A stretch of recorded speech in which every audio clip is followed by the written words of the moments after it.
رمضان کے بعد سب سے زیادہ فضیلت عاشورہ کے روزے کی ہے, 10 محرم کا روزہ. کہ آپ صلی اللہ علیہ وسلم نے ارشاد فرمایا کہ عاشورہ کے دن اپنے اہل و عیال پر دسترخوان کو وسعت دو, اس سے اس میں برکت ہوتی ہے. قعدہ, ذی الحجہ, محرم اور رجب, یہ 4 مہینے جو ہیں اسلام میں اشہر حرم کہلاتے ہیں. مفتی طارق مسعود کے بیانات کے لیے مفتی صاحب کے آفیشیل چینل مفتی طارق مسعود سپیچز کو سبسکرائب کریں. محرم کے حوالے سے ایک بات کر لوں, یہ 10 محرم کا روزہ رسول اللہ صلی اللہ علیہ وسلم نے ارشاد فرمایا کہ عاشورہ کا روزہ مجھے اللہ کی رحمت سے امید ہے کہ 1 سال کے گناہوں کا کفارہ ہے. تو بڑی فضیلت ہے. رمضان کے بعد سب سے زیادہ فضیلت عاشورہ کے روزے کی ہے, 10 محرم کا روزہ. سمجھ رہے ہیں محرم میں ہمیں شریعت نے کیا کرنے کا حکم دیا ہے, اسلام کیا کہتا ہے؟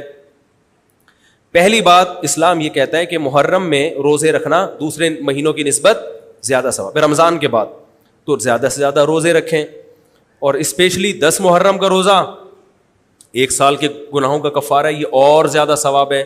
پورے محرم نہیں رکھے جاتے تو کیا کرنا ہے, 10 محرم کا رکھنا ہے. حدیث میں آتا ہے کہ آپ نے حکم دیا 2 روزے ملا کے رکھو, کیونکہ یہودی جو تھے وہ 1 روزہ رکھتے تھے, صحیح ہے نا. تو یہودیوں سے مشابہت سے بچنے کے لیے ہمیں حکم دیا کہ اس کے ساتھ 1 اور روزہ ملائیں. تو علماء یہ کہتے ہیں کہ آج کل یہودی 10 محرم کا روزہ نہیں رکھتے, تو اب مشابہت ختم ہو گئی ہے.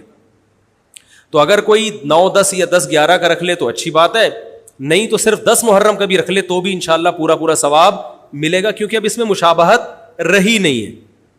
سمجھ رہے ہیں کہ نہیں سمجھ رہے؟ یہ کرنے کا کام ہے.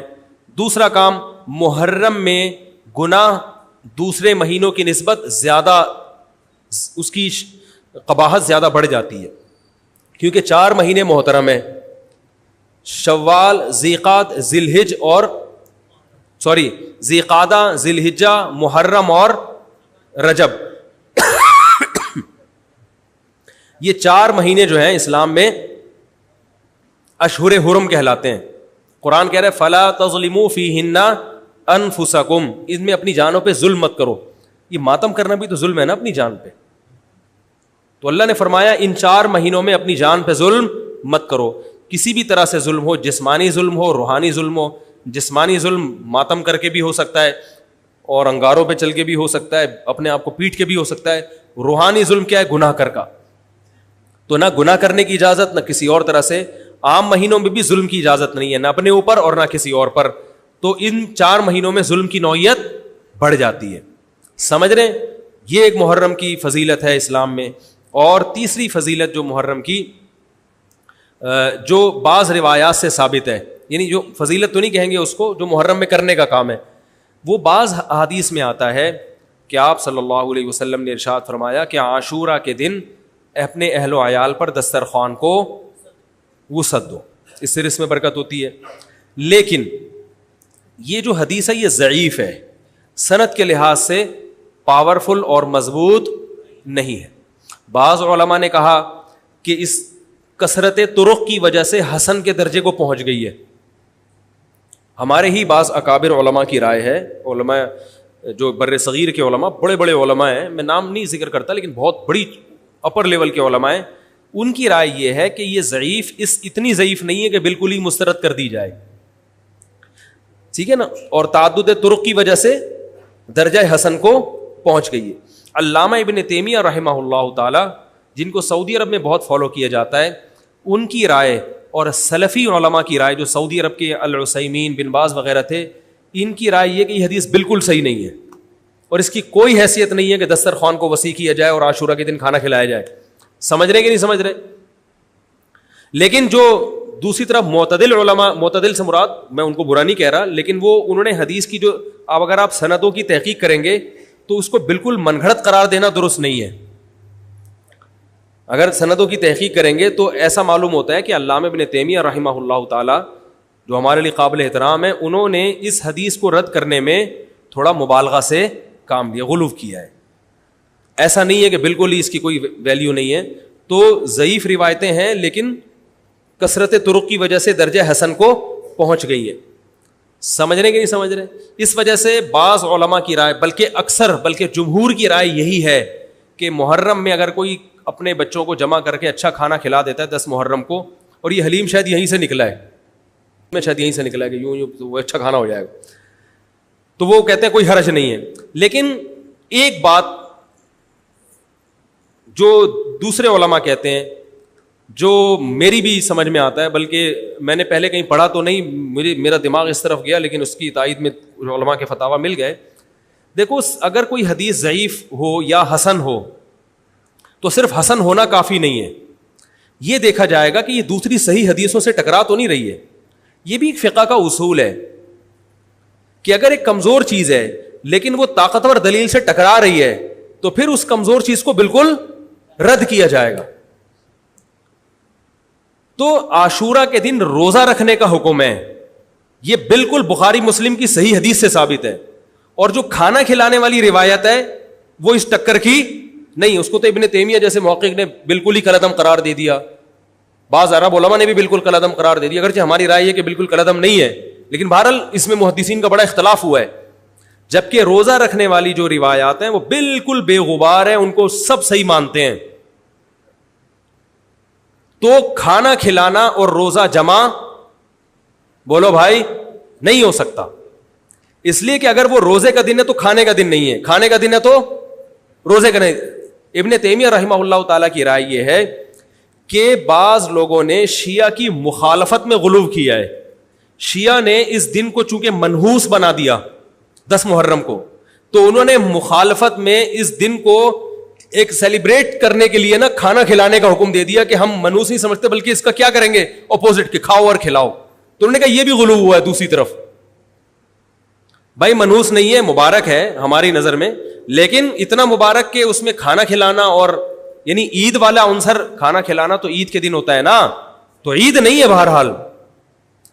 تو یہ بھی بڑی جاندار بات, اگرچہ یہ عقلی دلیل ہے مگر یہ ایسے ہی نہیں ہے کہ بالکل اس کو کالعدم قرار دے دیا جائے.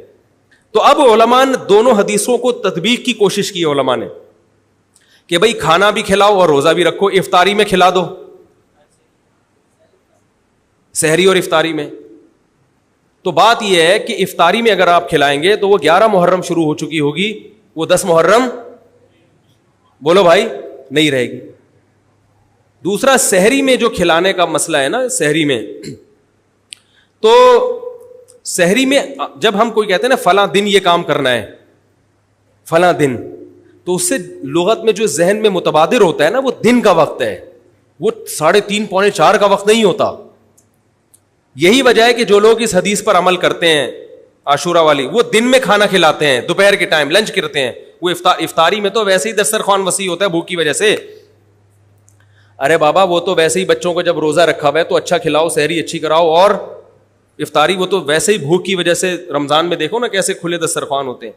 تو میں نے بڑی کوشش کی دونوں حدیثوں کو جمع کریں, لیکن تکلف کے بغیر یہ ممکن نہیں ہے. تو فقہ کا ایک اصول ہے کہ جب کوئی بے غبار صحیح حدیث ہوتی ہے اور اس سے ایک اصول ثابت ہو رہا ہے, تو اس کے مقابلے میں اگر کمزور روایت آئے گی جو اس سے ٹکرا رہی ہوگی, تو اس کمزور روایت کو اگرچہ وہ موضوع من گھڑت نہیں ہے لیکن اس کمزور کو اس صحیح حدیث کی مخالفت کی وجہ سے بولو بھائی رد کر دیا جائے. اس لیے میرا نالائق کا موقف یہ ہے, میں بہت نالائق ہوں, میں اتنی بڑی بڑی باتیں کرتا نہیں ہوں, لیکن ساڑی عقلچ یہ چیز آندھی نہیں ہے کہ بھائی جو روزے کا دن ہے وہ بھوکے پیاسے رہنے کا دن ہے, وہ کھانے کھلانے کا نہیں ہے. افطاری میں تو ویسے ہی کھاؤ بھی کھلاؤ بھی. تو اور اس کا نقصان یہ بھی ہوتا ہے کہ لوگوں نے اس کھانا کھلانے کے چکر میں روزے چھوڑ دیے ہیں. سمجھ رہے, جب حلیم پکے گا تو کون روزہ رکھے گا بھائی, ساری رات گھوٹا لگے گا حلیم کا کہ کل دسترخوان وسیع کرنا ہے, تو پھر روزہ گیا, وہ تو تیل لینے گیا, روزہ کون رکھے گا روزہ. تو وہ حدیث صحیح حدیث کی بالکل اس میں ٹائٹ قسم کی مخالفت ہو رہی ہے, ٹھیک ہے نا. تو نالائق کی رائے, پھر بھی اگر کوئی دوسرے علماء کی رائے کو فالو کرتا ہے تو وہ کھائے بھی کھلائے بھی. میں کہتا ہوں جو مضبوط چیز ہے اس کو لینا چاہیے, جو کمزور چیز ہے اس کو چھوڑ دینا چاہیے. ہمارے حضرت مفتی رشید احمد صاحب رحمہ اللہ ایک بات کہتے تھے کہ جہاں کھانا کھلانے کی حدیث آئے گی نا وہاں مسلمان اس کو لے ہی لے گا. کھانے پینے کی جہاں بات آئے گی مسلمان کیا کرتا ہے, وہ کہتا ہے بھائی یہ صحیح ہے, یہ بالکل صحیح حدیث ہے, ٹھیک ہے نا. وہ کیا کرتا ہے جن علماء کی تحقیق ہے وہ تو تحقیق سے کہہ رہے ہیں, لیکن عام پبلک کی عادت یہ ہوتی ہے کہ فتویٰ بھی اسی کا فالو کریں گے جہاں کھلانے کا تذکرہ آ رہا. تو اب ہمارے کہتے ہیں جہاں کھانا کھلانے کی بات آئی, مسلمان کہتے ہیں بس یہ بالکل صحیح بخاری کی طرز پر ہی, بخاری کی شرط پر ہی حدیث. تو بھائی بھوکا رہنا عبادت ہے, بھوکا رہنا سنت ہے.